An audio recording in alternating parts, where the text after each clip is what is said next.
This incident took place on October 7, 1985, when the Italian cruise ship Achille Lauro arrived at the port of Alexandria in Egypt.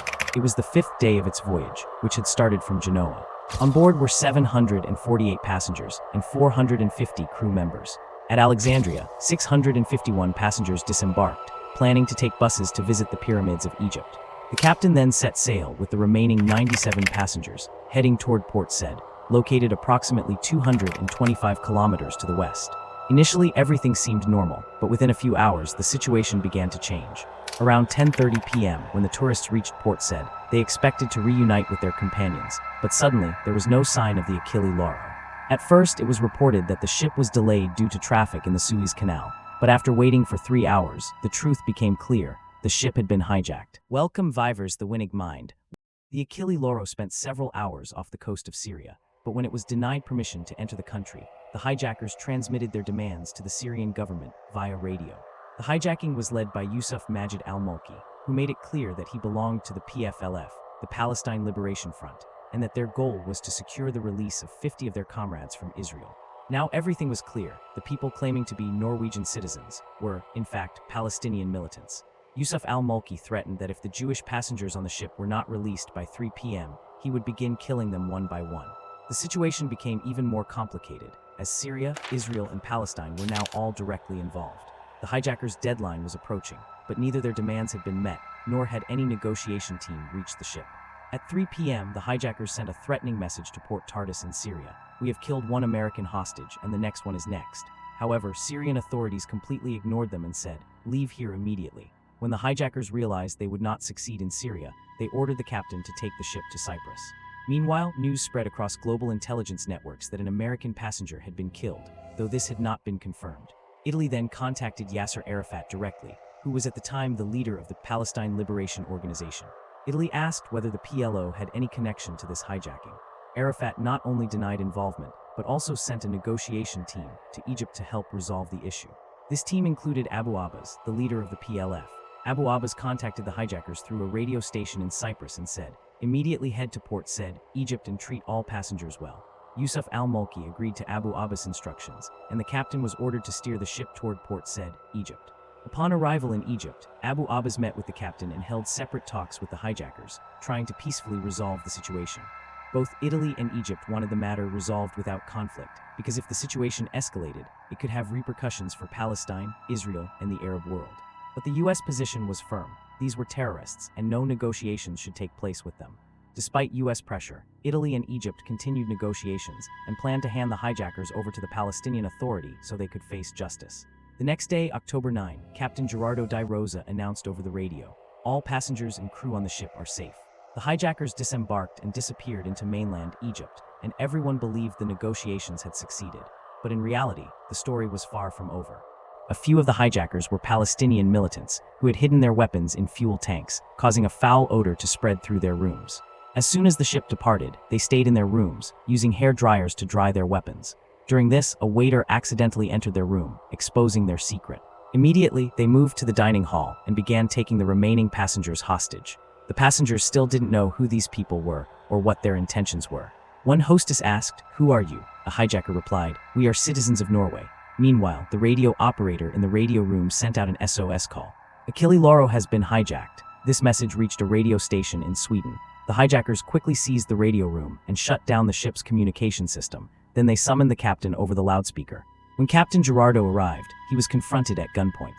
The hijacker leader spoke something in Arabic and then gave orders in broken English to take the ship 500 kilometers away, toward Port Tartus in Syria. The captain immediately realized that these people could not possibly be Norwegian citizens. He was instructed to allow the crew to continue their duties as usual, but not to approach any of the hostages.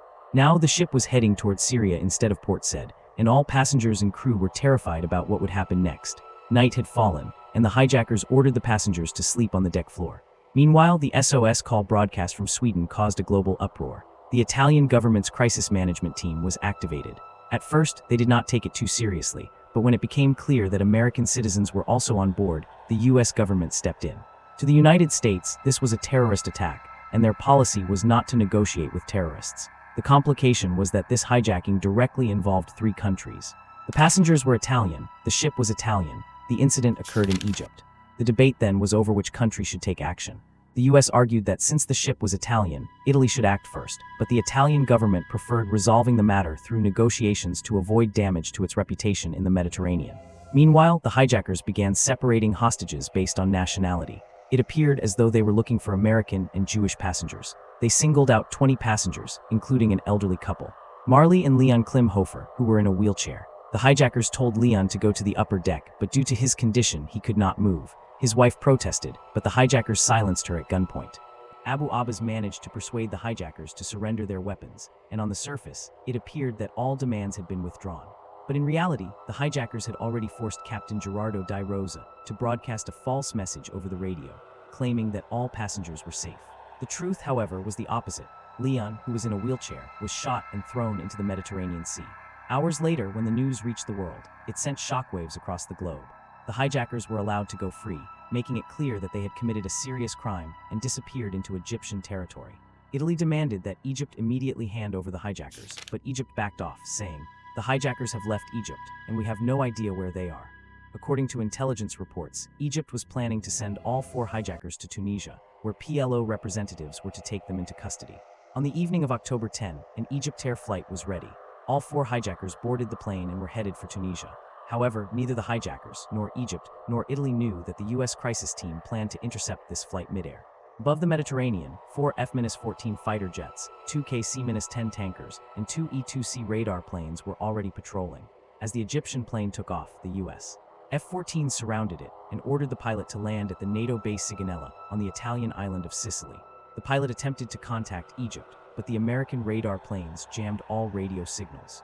With no options left, the pilot landed at Sigonella Air Base at 12:10 a.m. on the night of October 11.